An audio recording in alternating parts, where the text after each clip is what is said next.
So a little while ago, I decided I'd burn some Tesla referral points, and I thought I'd pick up the Model S lit door seals. Now, this is a bit of an interesting one. Now, I've seen some of the guides online, and a lot of them suggest you should pry off the original, the original trim, but you damage the original trim. Sorry, not the trim, the sill itself. I kind of wanted to keep that intact, and I've seen some other guys going back a few years now who actually suggested pulling the trim off itself. So it's a bit of a pain. You can imagine it's the other way around. Sorry, no, it's in fact this way around. You can just literally use brute force to unclip it and then pull the front down. And it made a horrible noise, I tell you. For something that cost me this much money, hearing that noise was not encouraging. But at least now I can get a decent access to the underneath of the existing sill, and hopefully keep this intact should I ever want to either resell it or do something with it rather than just destroy it. And plus, if I ever choose to change the battery on the illuminated door sills, which they are just little LiPo cells, little cell batteries, this seems to be a much more sustainable way of kind of keeping the car running. So okay, let's see how this turns out. I forgot to mention just before I continue, what we're going to try and do is go through each of these white clips that you see. And that's what's actually clipping it in. There is adhesive on either side of the sill, but it's these things we want to start pushing the existing sill away. So we'll give that a crack. Now, I'll be honest, that wasn't quite as smooth as I would have liked. The adhesive they've used is industrial strength. I was tempted to apply a bit of heat to it, but then again, you risk damaging the actual trim itself by heating it up. I don't know what the consequences of doing so.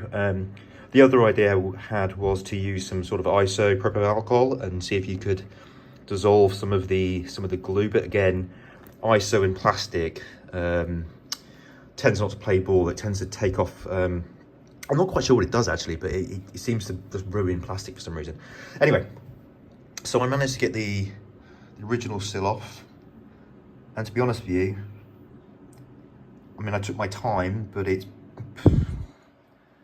I don't think there's much warping at all. I think it's more or less, I think you could refit that and I think you would notice. Now, one thing I did do as well as and I wouldn't really advise this, but is to just use a little screwdriver just to ease up once you've got a bit of space, just to ease some of the glue up. That was kind of useful.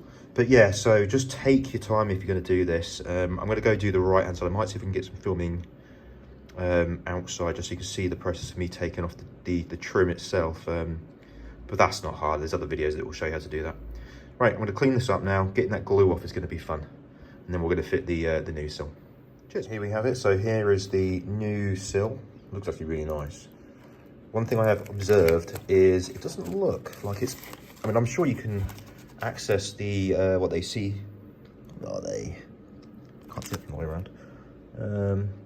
C2450s. Okay, so that's a pretty common cell. It looks like you won't be able to access them without pulling the actual sill off again. So that's something to bear in mind if you want to maintain. Apparently they last for about 3 years, which, you know, I don't know how long I'll keep this car for. But maybe if I keep this car for another 3 years, that'll be interesting. Anyway, onwards and upwards. Okay, there we have it. There's the first one is fitted. That went in pretty easily. Just lined up the little clips and took off the adhesive to lock it on both sides. Hopefully, if I ever need to replace this or change out the battery in a few years' time, that should be relatively simple. Now, in theory, there should be. Yeah, there we go. Like a little magnet activates that. In real life, that looks really nice, I will say. It's going to be a nice touch to the car. Right, cool. Moving on. So this is the next part of the fun bit. So originally, what I did is I basically pulled back the rubber sealant here, seal, with a lot of force, pulled this up on both sides. That will still leave the trim attached. The trim here, so you'll see this is a bit loose now. What I'll do is I'll just do the reverse and clip that back in again. Hopefully this goes fairly smoothly. It should just be a case of just clipping it straight back in again. And then we'll go on to the driver's side. Now that actually turned out to be a bit more fiddly than I was imagining, so you kind of have to push it up here, but also round the back, make sure it's clipping in nicely. Not clipping in, sorry, but just pushed up nicely. you'll hear a click on this side. Very carefully, you need to pull back again, rubber seal, make sure this comes forward, bring it in, and then pushing down, then you'll hear the click.